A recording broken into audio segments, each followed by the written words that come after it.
This is Jensen with the ToonHeadz, welcoming you back to continue the video series on how to caricature noses inside Profile. In the last video, we covered an important characteristic of the nose known as direction, which is focusing on how the nose can angle up, down, straight out, and why paying attention to that is key for exaggeration. And if you haven't seen that video yet, I highly recommend checking it out so you can follow along with the full video series. And this is part 4 of our video series, and we'll be covering another key characteristic of the nose known as protrusion. When caricaturing noses, it's all about stretching and pulling features to exaggerate, which is where protrusion comes into play.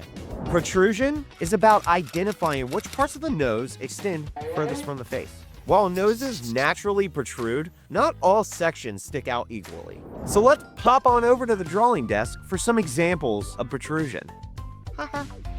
Now let's draw some simple head shapes again, just to show how far you can push the nose outward. So we're gonna grab the trusty red Copic marker and go ahead and draw some head shapes.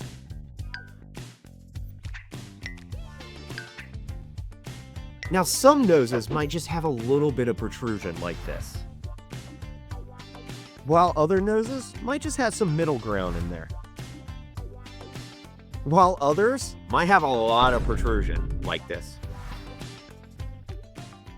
So let's go ahead and grab our Crayola marker and render these noses a little bit further.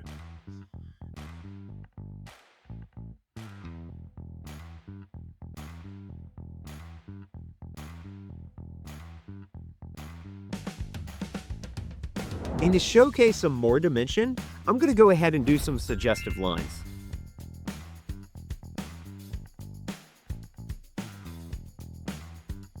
Now another thing to keep in mind is sometimes different sections of the nose might protrude more than just the bulb.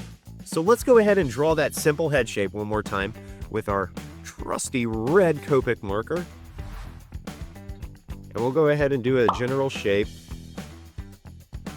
And let's render it fully with the black Crayola marker.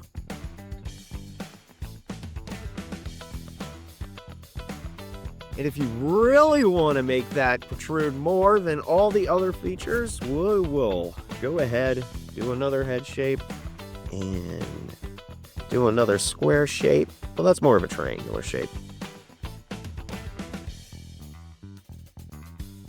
And as you can see, both the bridges are protruding way more than just the bulb. And sometimes noses just behave this way.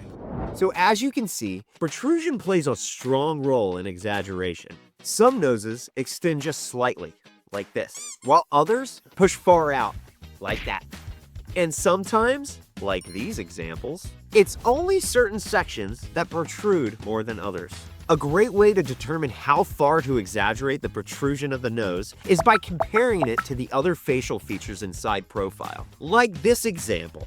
If the chin is jutting out more, you might want to hold back on the nose's protrusion and let the chin take the spotlight. But if you find the nose the feature that extends the furthest from the face, that gives you a clear signal to push its exaggeration, sort of like this.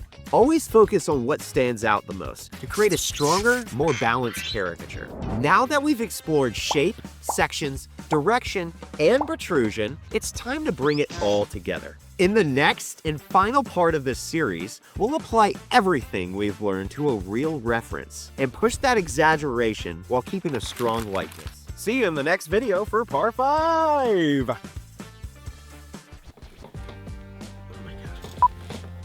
Whoa! Now let's create some. And if you've been enjoying this video series, don't forget to like, subscribe,